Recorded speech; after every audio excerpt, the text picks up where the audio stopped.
பிதாவாகிய தேவனையும் ஆண்டவராகிய இயேசுவையும் அறிகிற அறிவினாலே கிருபையும் சமாதானமும் பெருக கடவுது. இந்த 4வது மாதத்தின் முதல் நாளிலே தேவன் நம்மை அவருடைய சன்னிதானத்திலே கொண்டு வந்ததற்காக தேவனுக்கு நன்றி சொல்ல கடமைப்பட்டிருக்கிறோம். கடந்த 3 மாதங்களும் ஆண்டவர் கண்மணி போல நம்மை பாதுகாத்து பராமரித்து ஆதரித்து ஆசீர்வதித்து தாங்கி ஏந்தி தூக்கி சுமந்து வந்த அவருடைய வலதுகரத்தை நாம் முத்தமிட வேண்டும். அவருடைய காயங்களை நாம் முத்தமிட வேண்டும். ஆகவே இன்றைக்கும் கர்த்தருடைய வார்த்தையை நாம் கேட்போம். வாக்குத்தத்தங்களை சார்ந்து வாழாதபடி கர்த்தருடைய கட்டளைகளையும் பிரமாணங்களையும் சார்ந்து வாழ உங்களை மாற்றிக்கொள்ளும்படி நான் அடிமையை கேட்டுக்கொள்கிறேன். வாக்குத்தத்தம் செய்தவர் நிறைவேற்றுவார். ஆனால் நிறைவேற்றுவதற்கு நாம் செய்ய வேண்டிய விஷயங்கள் என்னன்னா, கர்த்தருடைய கட்டளைகளை அறியணும், பிரமாணங்களை அறியணும், அதற்கு தங்களை அர்ப்பணிக்கணும், கீழ்ப்படியணும். அப்போதான் வாக்குத்தத்தங்களை வந்து பலிக்கும். ஆனால் இன்றைக்கு சபைகள் வேறு மாதிரி திசை மாறி போய் கொண்டிருக்கிறது. கட்டளைகளையும் பிரமாணங்களையும் அவருடைய உபதேசங்களையும் விட்டு கட்டுக்கதைகளுக்கும் வெறும் பாடலுக்கும் வெறும் ஆடலுக்கும் ஆராதனைக்கும் விற்று கொண்டிருக்கிறார்கள். ஆகவே தயவு செய்து வாக்குத்தத்தங்கள், ஆண்டவர் நமக்கு ஆயிரமான வாக்குத்தத்தங்களை அள்ளி கொடுத்திருக்கிறார். அதை எதிர்பார்த்து சபைக்கு வர வேண்டாம். சொன்னவர் நிறைவேற்றுவார். வாயால் சொன்னதை கையால் நிறைவேற்ற அவர் வல்லவராய் இருக்கிறார். தேவன் நினைத்தது தடைபடாது. தேவரீர் சகலத்தையும் செய்ய வல்லவர். அவருடைய நேரத்தின்படி காலத்தின்படி எல்லாவற்றையும் நேர்த்தியாய் செய்கிறவர். காலங்களையும் சமயங்களையும் மாற்றுகிறவர். ஆகவே அவர் சர்வ வல்லவர். அவர் சொல்லுகிற வார்த்தை என்னன்னா, நான் சொல்லுகிற வசனங்களை கேட்டு என்னுடைய கற்பனைகளின்படி நடந்து என்னை நேசிப்பீர்களானா நான் உங்களுக்கு மகத்துவம் பயங்கரமான தேவனாய் இருப்பேன். அவர் நேசிக்கணும், அவர்கள் அன்பு கூறணும், அவருடைய கற்பனைகளை கை கொள்ளணும்.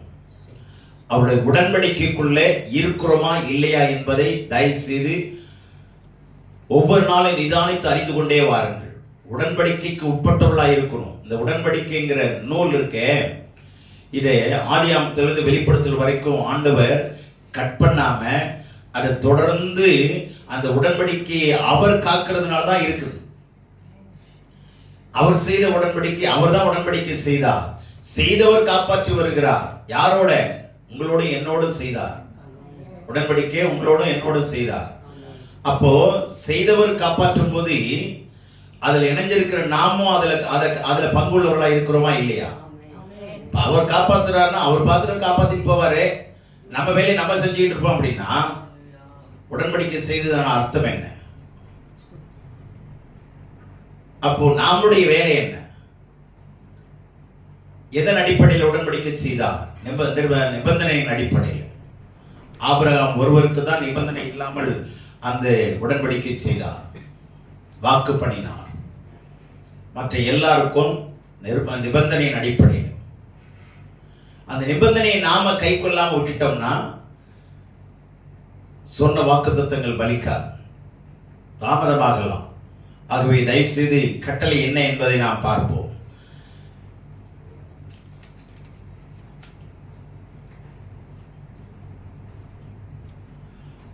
மத்தேயு எழுதின சுவிசேஷம் 3ஆம் அதிகாரம் 16ஆம் வசனத்தை வாசி.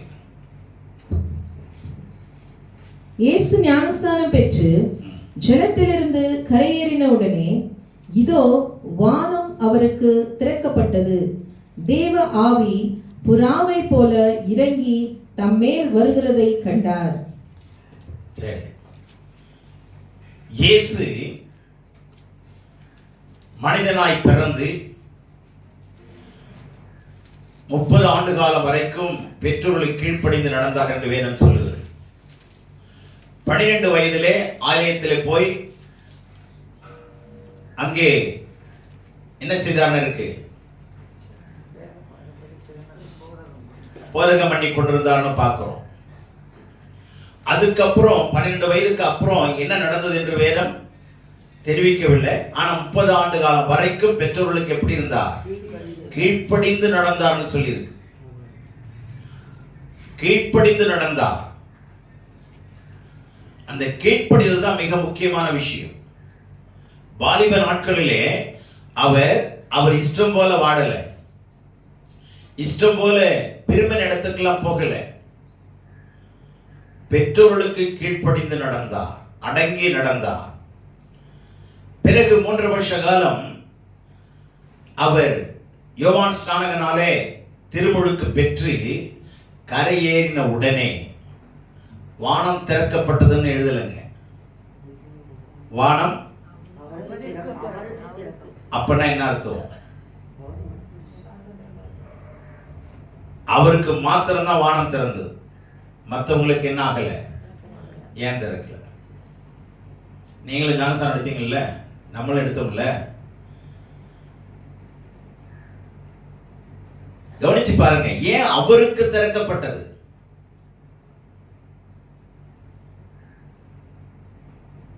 எனக்கு வானம் திறந்ததுன்னு நம்ம சொல்ல முடியுதா? எசேக்கியேல் தீர்க்கதரிசிக்கு வானங்கள் திறக்கப்பட்ட தரிசனங்களை கண்டானா?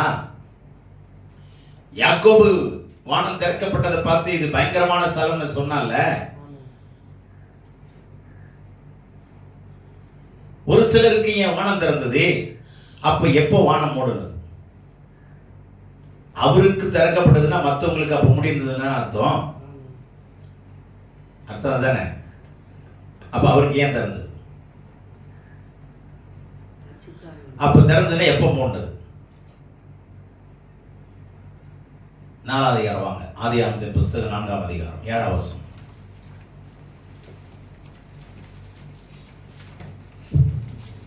நீ நன்மை செய்தால் மேன்மை இல்லையோ? நீ நன்மை செய்யாதிருந்தால் பாவம் வாசற்படியில் படுத்திருக்கும். அவன் ஆசை உன்னை பற்றி இருக்கும். நீ அவனை ஆண்டு கொள்வாய் என்றார். கவனிங்க, வானம் 6ஆம் நாட்களில் திறந்துதான் வச்சிருந்தார். எப்போ காயின் அவனுடைய காயினையும் அவன் காணிக்கையும் கர்த்தர் அங்கீகரிக்கவில்லையோ, அப்போ அவனுடைய முகநாடி வேறுபட்டது, எரிச்சல் உள்ளவனானான், கோபம் உள்ளவனானான், கொலைக்காரனாய் மாறினான். அன்றையிலிருந்து வானம் மூடப்பட்டது. வானம் மூடப்பட்டது. அவன் எப்போ ஆண்டவருக்குள்ள நெருங்கி வந்தானோ அவனுக்கு தரம் திறந்தது. எத்தனை பேர் புரிஞ்சு? ஆண்டவரை எப்போ அவங்க நெருங்கி ஆண்டவர் சத்தத்தை கேட்கும்படி தங்களை அர்ப்பணித்து பணிந்து தங்கள் பொல்லாத வழியை விட்டு திரும்பி அவர் முகத்தை தேடி வந்தா வானம் திறக்கப்படும். ஏற்ற நேரத்தில் மழை பொழியும், பள்ளங்கள் நிரம்பும், மேடுகள் தாழ்த்தப்படும், மேடுகள் சமமாக்கப்படும், கரடானவைகள் சமமாகும். இருக்கா? அப்போ அந்த வசனம் என்ன சொல்லுது? நன்மை செய்தால் மேன்மை இல்லையோ? நன்மை செய்தால் அங்க ஆரம்பமே என்னதான் சொல்றாரு? நன்மை செய்யல. காயினே, நன்மை செய்யல, நீ ஒரு பரிசுத்தமான கொலை செய்துட்ட.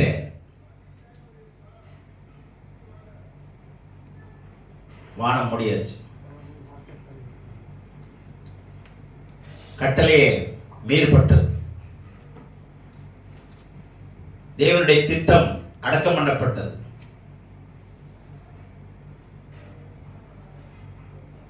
தேவனை அன்பு கூறவில்லை, சொந்த சகோதரனை அன்பு கூறவில்லை,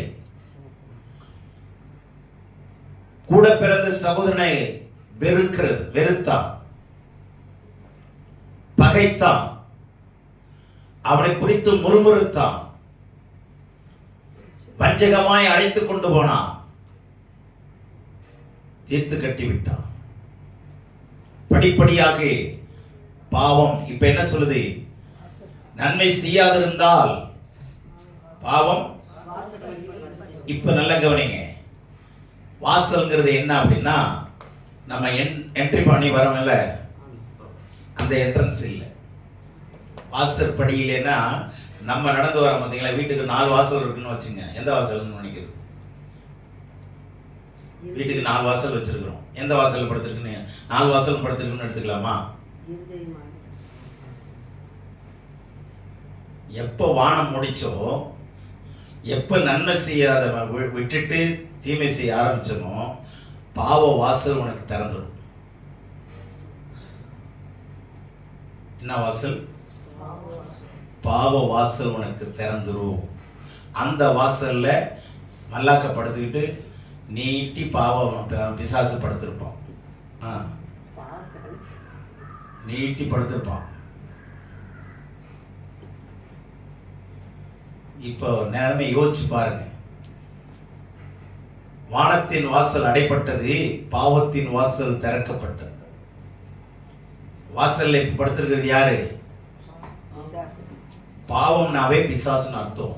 பாவங்கள்னாதான் நாம செய்கிற கிரியைகள். சிங்குலரா சொல்லப்பட்ட பாவம் என்று சொன்னால் பிசாசுன்னு அர்த்தம். பிசாசு படுத்திருப்பான்னு அர்த்தம். பவுல் ரோமர் 7ஆம் அதிகாரத்தில் சொல்றாருல, பாவம் என்னை ஆண்டு கொண்டதுன்னு சொல்றாரா?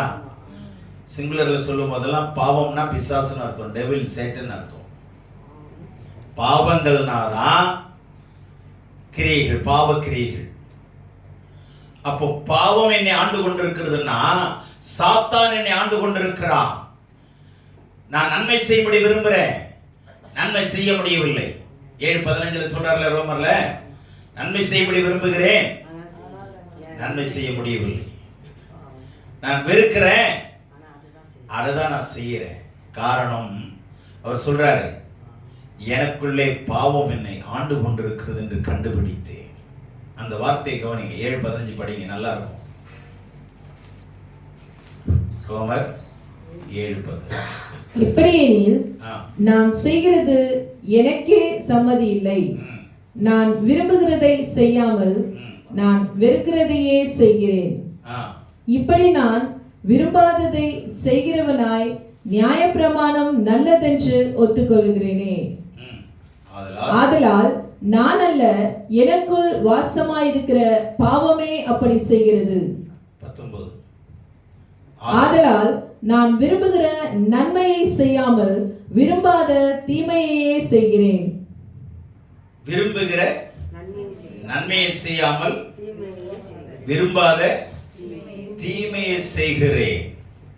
ஆகைதான் 12ஆம் அதிகாரம் ரோமர்ல பாத்தீங்கன்னா 20-21 படிக்கிற ரொம்ப அழகா இருக்கும் பாருங்க. ரோமர் 12:20-21. அன்றியும் உன் சத்துரு பசியாயிருந்தால் அவனுக்கு போஜனம் கொடு, அவன் தாகமாயிருந்தால் அவனுக்கு பானம் கொடு. நீ இப்படி செய்வதினால் அக்கினி தழலை அவன் தலையின் மேல் குவிப்பாய். நீ தீமையினாலே வெல்லப்படாமல் தீமையை நன்மையினாலே வெல்லு. கவனிங்க, நன்மை செய்தால் மேன்மை இல்லையோ? நன்மை செய்யாதிருந்தால் பாவம் வாசற்படியிலே படுத்திருக்கும். எப்போ பாவம் வருதுன்னா, அல்லது எப்ப அந்த பாவ வாசல் அடைக்கலாம்னா, உன் சத்துரு பசியாயிருந்தால் ஸ்தோத்திரம் ஆண்டவரே, என் கண்ணு முன்னாடி அவன் பட்னியில கிடக்கிறான், ஸ்தோத்திரம், அவனுக்கு நல்லா உரைக்கிற மாதிரி இன்னும் கொஞ்சம் சொல்லுங்க, இன்னும் கொஞ்சம் உணர்த்துங்கன்னு நம்ம சொல்லிட்டு போயிடுவோம். ஆனா ஆண்டவர் சொல்றாரு, உன் சத்துரு பசியா இருந்தால் அவனுக்கு என்ன பண்ண? நல்ல ஆகாரம் கொடு.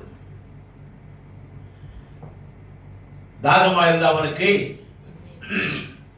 பானம் கொடு, நல்ல கூலா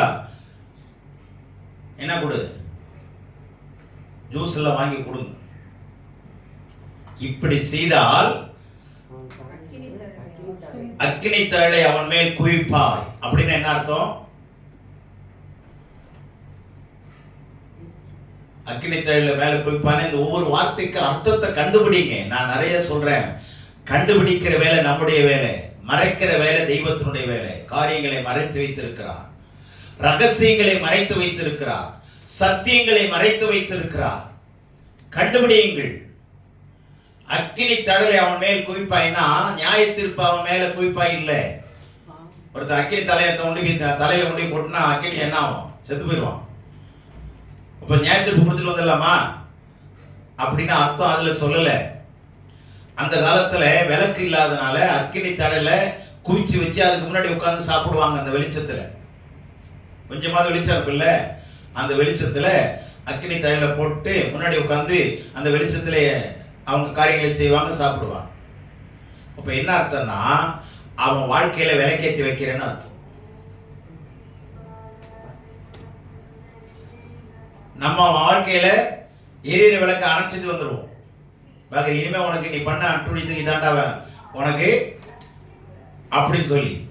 ஆனா ஆண்டவர் சொல்றாரு, தீமை செஞ்சவனுக்கு நீ நன்மை செஞ்சேன்னா அவன் வாழ்க்கைக்குள்ள நீ விளக்கேற்றி வைக்கிற, அவன் இருண்டு போன வாழ்க்கையை வெளிச்சமாக்குகிற.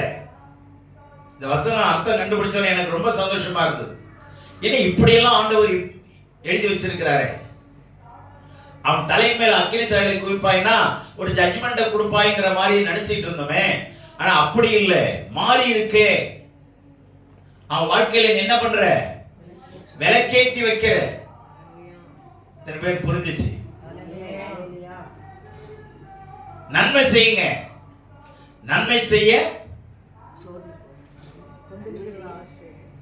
பழகுங்கள், நன்மை செய்ய பழகுங்கள். ஏன்னா நம்ம நன்மை செய்யதே பழக்கம் இல்லை நமக்கு. வசனம் சொல்லுது பழகுங்கள்னு. நான் சொல்லல, நீங்க நன்மை செய்றீங்களா செய்யுங்க, நான் குற்றவாளி ஆக்கல. நன்மை செய்ய படியுங்கள், பழகுங்கள். ₹1 ₹2 தாண்டி ஒரு ₹5 கொடுக்க பழகுங்க, வஸ்திரத்தை கொடுக்க பழகுங்க, ஏழைகளை உபசரிக்க பழகுங்க, திக்கற்றவர்களை ஆதரிக்க பழகுங்க, விதவைகளை தாங்கும்படி பழகுங்க, விதவைகளை விசாரிங்க. இதுதான் என்ன பக்தி? அது என்ன பக்தின்னு சொல்றாரு? மாசு இல்லாத தெய்வ பக்தி அது. அல்லேலூயா. மாசு இல்லாத தெய்வ பக்தி. ஆகவே கவனிங்க, நன்மை செய்ய படியுங்கள், கற்றுக்கொள்ளுங்கள், பழகுங்கள். சத்துரு பசியா இருந்தா பார்த்துட்டு சோத்திரம் பண்ணிட்டு போயிடாத. ஏய் அன்னைக்கு நான் சொன்னேனே கேட்டியா? கடை பசியில கடை இதான் கடவுள் உனக்கு விட்ட வழின்னு சொல்லிட்டு போயிடுவோம். இல்ல, வசனம் சொல்லுது, உன் சத்துரு பசியா இருந்தா அவனுக்கு ஆகாரம் கொடு. தாகமா இருக்கிறனா பானம் கொடு. தண்ணி மாத்திரம் இல்ல, என்ன பானம் விற்கிறோ அதை வாங்கி கொடு. அவன் பசியை ஆற்று. அப்ப அவனுக்கு வெளிச்சத்தை காட்டுவேன். அப்புறம் அவன் விட்டுருவான் அந்த வெளிச்சத்தை. உன்னை பார்த்தவன அடுத்த நாள் என்ன பண்ணுவான்? வணக்கம் பண்ணுவான். என் நான் உன்னை நேசிக்கலப்பா, உனக்கு நான் துரோகம் பண்ண உண்மையிலேயே. ஆனா எனக்கு என் பசி நேரத்துல பசி ஆற்றுங்கள்ல. அப்ப கவனிங்க, தேவனுடைய அன்பு வெளிப்படுது. நன்மை செய்யறதுனால தேவனுடைய சாயல் வெளிப்படுது, தேவனுடைய அன்பு வெளிப்படுது, தேவனுடைய சுபாவம் வெளிப்படுது. தீமைக்கு தீமை செய்யாமல் தீமையை நன்மையினால வெல்லு. நன்மையினால வெல்லணும், வெள்ளியா இருக்கக்கூடாது. புரியுதா? பழி வாங்குதல் கர்த்தருக்குரியது. பழி வாங்குதல் சிறுமைப்பட்ட நேரத்தில் போட்டு அவங்களை அமக்க கூடாது. கஷ்டப்படுறவங்களை பார்த்து அவங்களை என்ன பண்ணக்கூடாது? சந்தோஷப்படக்கூடாது. முடிஞ்சா நீதிமொழி 23:27 என்ன சொல்லுது பாருங்க.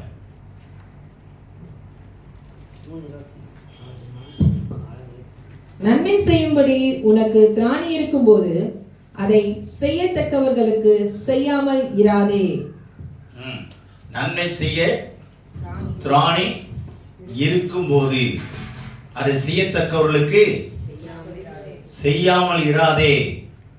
அப்போ கவனிங்க, நன்மை செய்யும்படி தேவன் எதிர்பார்க்கிறார்.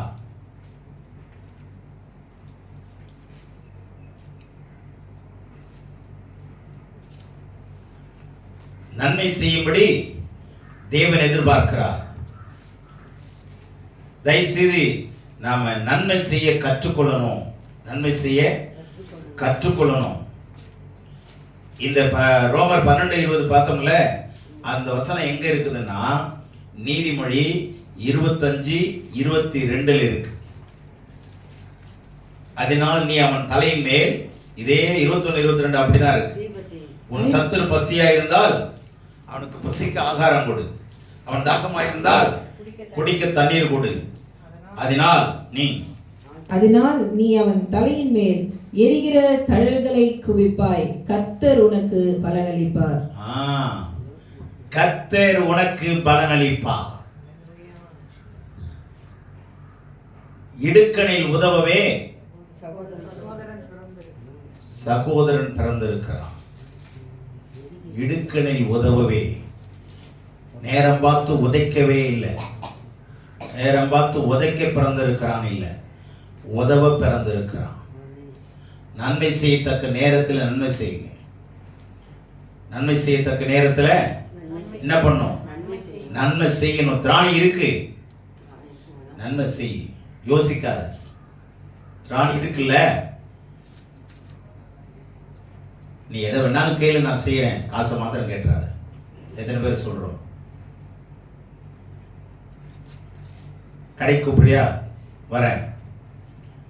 ஆஸ்பத்திரி கூப்பிடுறியா? வரேன். ஆனா என்கிட்ட எதை மாத்திரம் கேட்டுறாத. சொல்லுங்க, காசை மாத்திரம் என்கிட்ட கேட்காத, எதிர்பார்க்காத. சொல்லிட்டே வருவாங்க சில பேர், ஓப்பனா பேசிடுவாங்க, என்ன வேணாலும் ஹெல்ப் பண்றேன், ஆனா எதை மாத்திரம் என்கிட்ட வராத, காசுன்னு மாத்திரம் வராத. அப்ப எப்படி வானம் திறக்கும்? வானம் வெங்கலமா மாறும். ஏன்னா பொருளை வச்சு, அழிந்து போகிற பொருள்களை வைத்து ஆத்துமாக்கள் ஆதாயம் பண்ண. அழிந்து போகிற பொருளை வைத்து ஆத்துமாக்கள் என்ன பண்ணுங்க? ஆதாயம் பண்ணுங்க. திராணி இருக்கும்போது, திராணி இருக்குதுன்னா என்ன? நன்மை செய்ய உன்னால முடியும், உதவ முடியும், தூக்கிவிட முடியும். நன்மை செய். கர்த்தர் உனக்கு பலன் அளிப்பார். கர்த்தரே உனக்கு பலன் அளிப்பார். அவரே உனக்கு பலனாய் மாறுவார். பஞ்சகாலம் தான், ஆனா எல்லாரும் விதை விதைச்சான், விவசாயம் பண்ணனாதான். ஆனா ஈசாக்கு விதை விதைத்தான். எத்தனை மடங்கு? அவனுக்கு மாத்திரம் எப்படிங்க அந்த நிலம் விளைஞ்சது? அவன் நிலம் மாத்திரம் எப்படி விளைஞ்சது? இதெல்லாம் சிந்திச்சு பாருங்க. நன்மை செய்தால் மேன்மை இல்லையோ? எத்தனை மிஷனரிகள் இன்றைக்கு இந்திய தேசத்துக்கு வந்து நன்மை செஞ்சாங்களா இல்லையா? உடன்கட்டை ஏறுதல் நிறுத்தினாங்களா இல்லையா? ஜாக்கெட் போடாம இருந்தாங்கல்ல, போட வச்சது யாரு? இந்திய மக்களா? இல்ல இந்தியாவில் இருந்த உயர்தர நாங்க தான் தலையில இருந்து பிறந்தோம்னு சொல்றாங்களா அவங்களா? அவங்க நாங்க போடக்கூடாதுன்னாங்க. வரி அதுக்கென்றே விதித்தார்கள். மேலாடை அணியக்கூடாது, கால செருப்பு அணியக்கூடாது. செருப்பு தூக்கி எங்க வச்சுக்கணும்? அக்கல்ல வச்சுட்டு நடக்கணும், அவங்க தெருவை தாண்டுற வரைக்கும். அந்த தெரு வழியா போக கூடாது, அவங்க தெரு பின்னணி வழியா தான் போகணும். எவ்வளவு கொடுமைகள்! இதெல்லாம் யார் எதிர்த்தது? கல்வி கண்களை யார் கொடுத்தது? மருத்துவ உதவிகளை யார் செய்தது? ஆஸ்பத்திரிகளை யார் கட்டினது? சரித்திரத்தை பின் திரும்பி பாருங்க. உடன்கட்டை ஏறுதல் எவ்வளவு கொடுமைங்க! திருமணமாகி ஒரு வாரத்தில் கணவன் இறந்தா அவங்களும் சேர்ந்து என்ன ஆகணும்? ஓடி போய் பெட்ல படுத்துக்கணும். தூக்கி கொண்டாந்து நெருப்புல போட்டுருவான் உயிரோட. எப்படி இருக்கும் அவங்களெல்லாம்? அந்த நாட்களில் நினைச்சு பாருங்க. அந்த நாட்களில் நம்ம வாழ்ந்திருந்தோம்னா நமக்கு இது என்ன ஆயிடும்? எவ்வளவு கொடுமை அதெல்லாம்!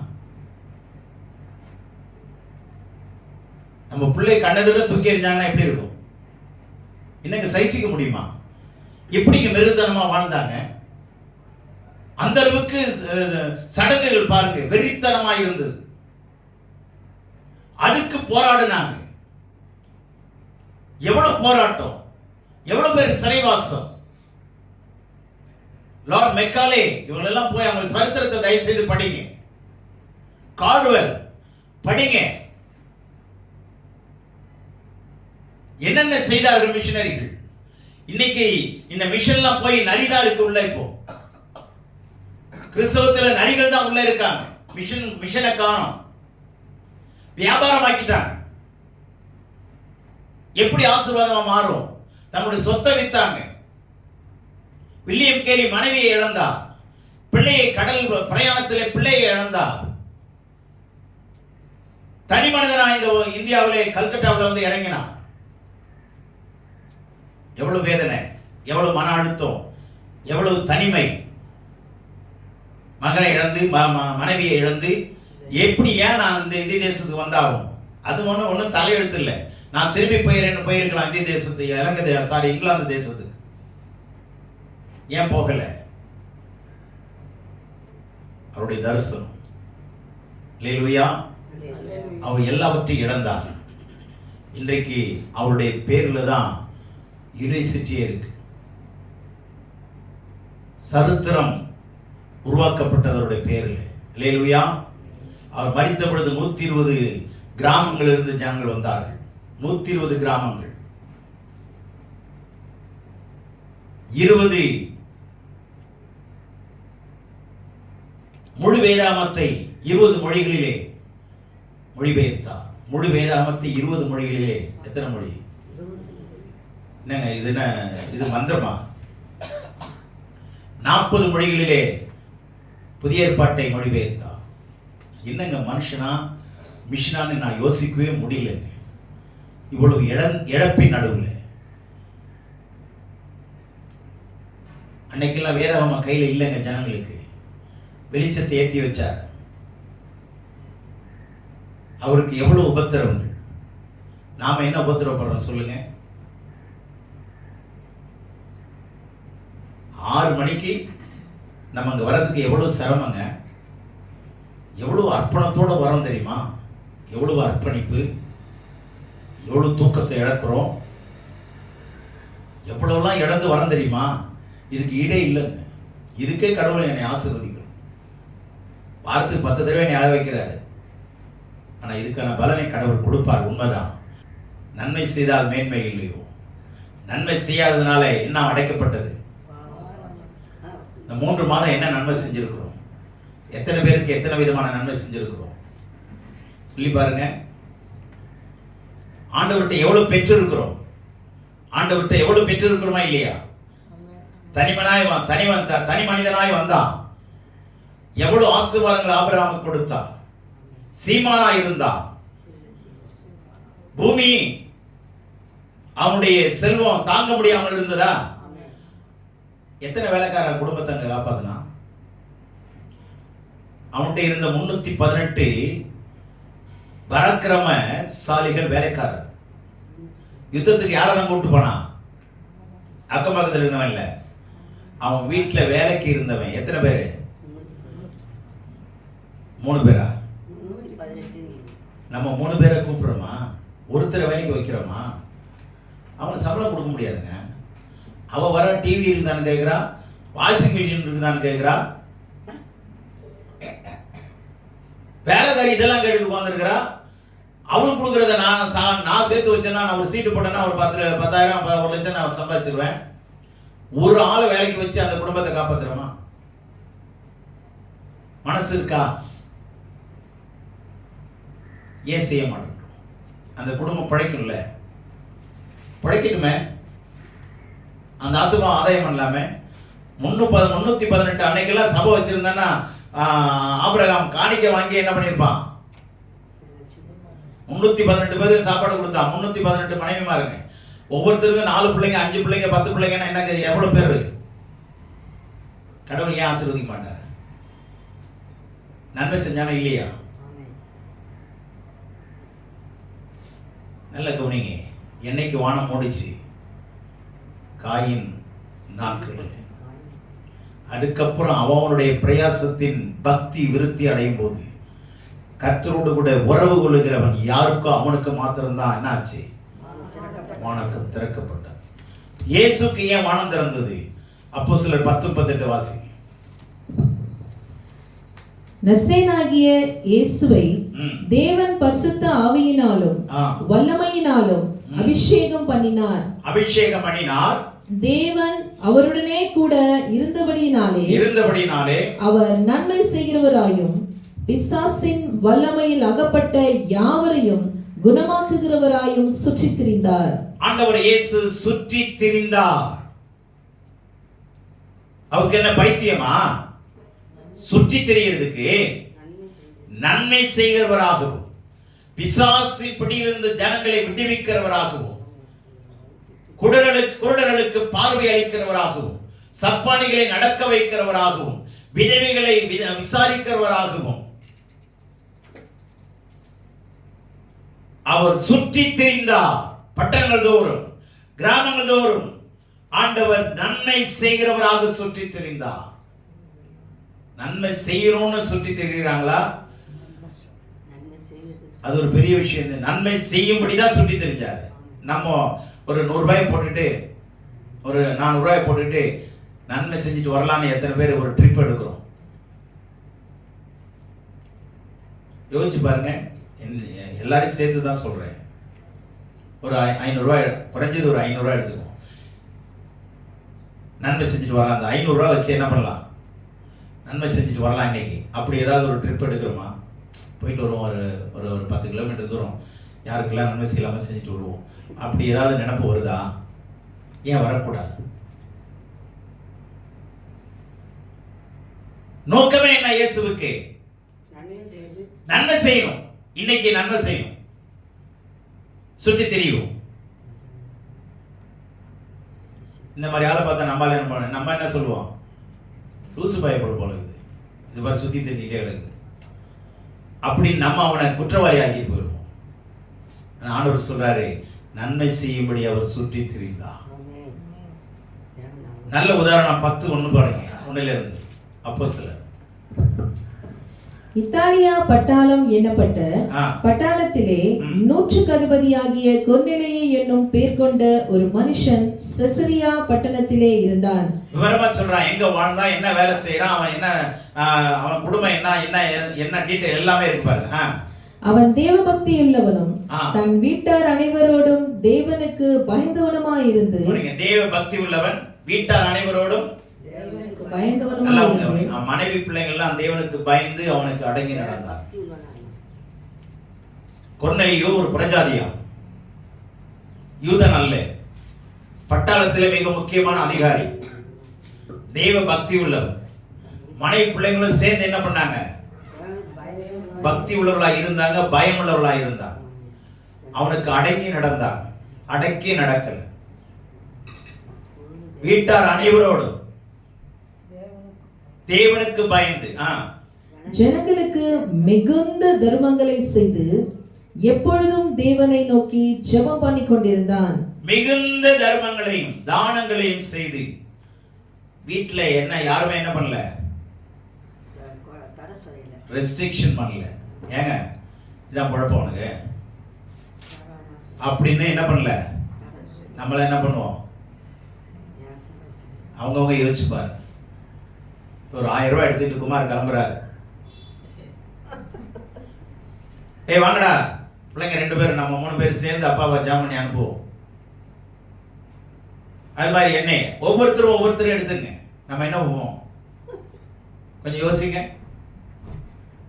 குடும்பத்தாரா ஒருத்தர் கூட என்ன பண்ணல, தடை பண்ணலங்க. தடையாவே இல்லை. நன்மை செய்றீங்களா? பிரைஸ் சொல்லுவோம். கர்த்தர் கொடுப்பார். கர்த்தர் அதுக்கு பலனை கொடுப்பார். நன்மை செய்யுங்க. நன்மை செய்ய பழகுங்கள். நன்மை செய்ய படியுங்கள். அவனுக்கு வானம் திறந்ததா இல்லையா? சொல்லுங்க. அவனுக்கு வானம் திறந்துச்சா? அவன் ஜெபம் வானத்திலே மேலே கர்த்தருடைய சந்நிதிக்கு போச்சா இல்லையா? அப்ப வானம் திறந்தானே போச்சு. அப்ப அவனுக்கு ஏன் வானம் திறந்துச்சு? ஏன் நமக்கு வானம் திறக்கல? பேதுருடைய சிறை கதவுகள் திறந்ததா இல்லையா? நமக்கு என்ன திறக்குது சொல்லுங்க? தூக்கம் தள்ளுது, அசதி, உடம்பு வலி, எனக்கா ஜெபம் பண்ணு, இதுதான் கேட்டுட்டு நடக்கும். தயவுசெய்து நல்லா புரிஞ்சுங்க, நன்மை செய்தால் மேன்மை இல்லை. அப்ப இன்றைய மாத கட்டளை என்ன? நன்மை செய்யப்படுங்கள், நன்மை செய்யப்படுங்கள். மாத கட்டளை நன்மை செய்தால் மேன்மை இல்லையோ? இது நல்லா இருக்கா? வாக்குத்தத்தம், கர்த்தர் உன்னை கீழாக்காமல் மேலாக்குவார், நீ நின்ற நிலைமையிலே உயருவாய், நீ உனக்கு முன்பாக ஒருவனும் எதிர்த்து நிற்பதில்லை, அதப்படி இதப்படி எல்லாம் சரியாகும், பயப்படாத இருக்க. இதை மாதிரி சொல்லிட்டே கிடக்கலாங்க. இந்த மாதிரி கதை ஓட்டிகிட்டே கிடக்கிறாங்க. இன்னைக்கு உலகமே எதுக்குள்ள, கிறிஸ்தவ உலகமே எதுக்குள்ள இருக்கு? வாக்குத்தத்தத்துக்குள்ளதான் அப்படியே உருண்டு பரலுது. ஆனா இந்த மாதிரி செய்யுங்கன்னு சொன்னா எத்தனை பேர் செய்வோம்? இந்த மாதிரி கட்டளை என்ன? நன்மை செய்யுங்க, நன்மை செய்யுங்க. வாக்குத்தத்தத்தை விட்டுருங்க, அவர் கர்த்தர் நிறைவேற்றுவார். இப்ப நன்மை செஞ்சீங்கன்னா வாக்குத்தத்தம் நிறைவேறுமா நிறைவேறா? ஈஸியா இருக்கா இல்லையா? நன்மை செஞ்சா வாக்குத்தத்தம் கண்டிப்பா நிறைவேறும். நம்ம என்ன பண்றோம்? எதையுமே செய்யறது இல்லை, வாக்குத்தத்தத்தை பிடிச்சிக்கிறோம். ஏன்னா நமக்கு தேவை, உன் தேவை, உனக்கு தேவைன்னு கடவுள் ஏற்கனவே அறிஞ்சு வச்சிருக்கிறார். அதுக்காக கேட்க வேணான்னு சொல்றாரு. அதுக்கு நம்ம திருப்பி கேட்போம், கேளுங்கள் கொடுக்கப்படும் இருக்க, ஏன் கேட்கக்கூடாது? என் நாமத்தினால எதை கேட்டாலும் தருவேன்னு சொல்றாரு. நீங்க ஏன் கேட்கக்கூடாதுன்றீங்க? தனியா வாங்க சொல்றேன். தனியா ஒரு பெரம்பெடுத்துட்டு வாங்க. அப்போ என்னன்னு சொல்றேன். பவுல் கேட்கிறாரு, அன்போடு வரட்டுமா? அப்ப அவர் சொன்ன மாத்திரம் கம்முன்னு இருப்பீங்க, நாங்க என்ன அங்க பெரம்போடா அப்படின்றீங்க. அப்ப நல்ல கவனிங்க, கட்டளையா வாக்குத்தத்தம், எதை சார்ந்து வாழ்ந்து கொண்டிருக்கும்? கவனிங்க, நன்மை செய்யப்படுங்கள், நன்மை செய்தால் மேன்மை இல்லை. நன்மை செய்யலன்னா, நன்மை செய்யலன்னா பாவம் வாசற்படியிலே படுத்தும். பாவ வாசல் திறக்கும், வானத்தின் வாசல் திறக்காது. அவருக்கு வாசல் திறந்தது, வானம் திறக்கப்பட்டது. அந்த வார்த்தை எவ்வளவு அழகா தனியா இருக்கு பாத்தீங்களா? அவருக்கு திறக்கப்பட்டது. ஆகவே தயவு செய்து இந்த கட்டளையை நாம் தேவனுடைய வார்த்தைகளை ஆராய்ச்சி பார்ப்போம். இந்த வசனத்தை எத்தனை தடவை நம்ம படிச்சிருக்கிறோம்?